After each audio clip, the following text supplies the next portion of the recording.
ঠান্ডা পানি ফলের মতো নিশাচরী, তার মুখ গর্জন তেলের।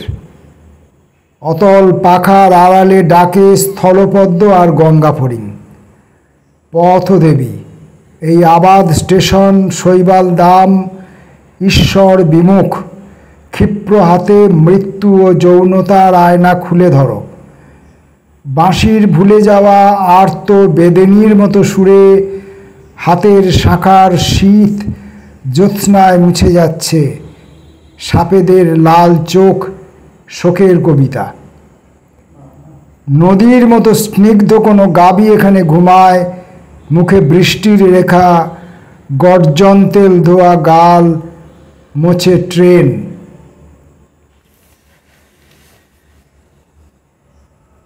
কবিতাটি পড়ছিলাম অনুরাধা মহাপাত্রের। কবিতার নাম আবাদা স্টেশন।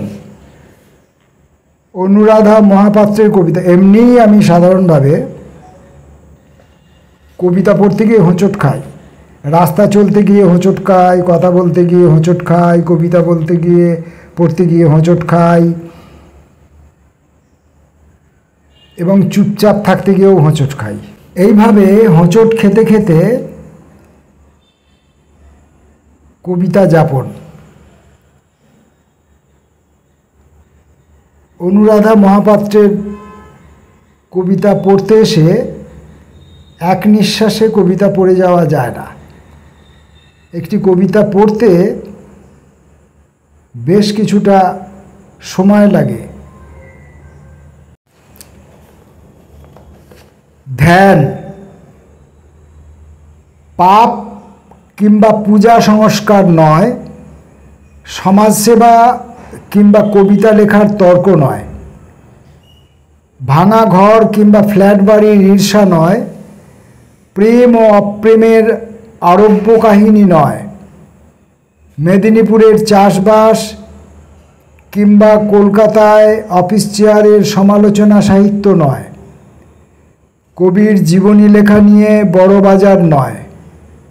এবার সমস্ত কথা শ্মশান হোক, আমি শুধু তোমাকেই চাই। অনুরাধা মহাপাত্রের কবিতা বিসর্জন। জলের গভীরে চাঁদার অন্ধ চোখ, জলের ওপরে মশালের মতো জলে গদ্য কৌতুক, ঘাস ও আকাশের শ্যামা বিচ্ছেদ। বিসর্জন নাটকে সকালবেলা নদীর গুপ্ত সিঁড়ি দিয়ে পাথরের ক্রোধে রঘুপতি একাকী আসেন। মৃত্যু ও প্রণয়ের স্বরসংকাশ মুখে অপর্ণা সমীপে। অভিনয় শেষ হলে জাগে কিছু আম্রপল্লব, বাতাসের রেণু, তারারেখা, অমৃত তরাস, কলার ফুলের মতো অপর্ণার চাহনির স্নাত সরলতা। প্রেমের অতিরিক্ত।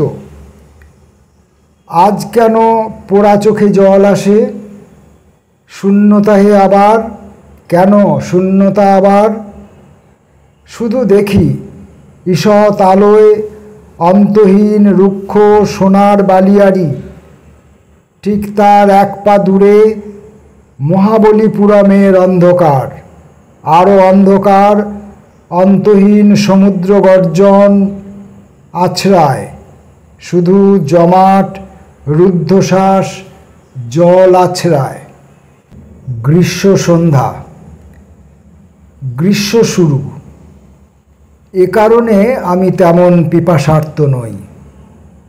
যেমন জনতা মানুষ চা, জল, সিগারেট ও ঋতুস্নানে যাদের পিপাসার সমাপ্তি নেই, গ্রীষ্ম অশেষ নয় জেনে তাকে এ সন্ধ্যায় প্রেমিক দেখি না।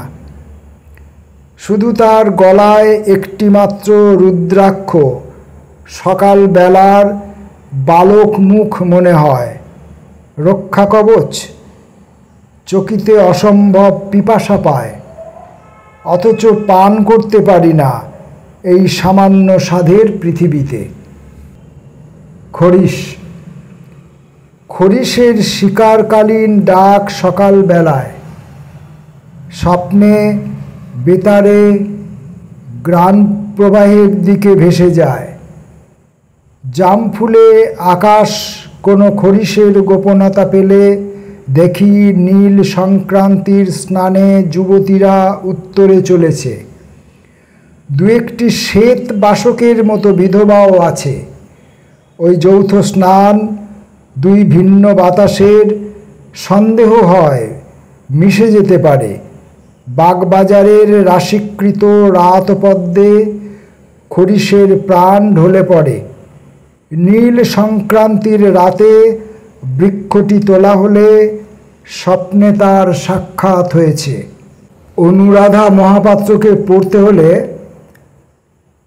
আরও নিবিষ্টতা চাই, আরও সময় চাই এবং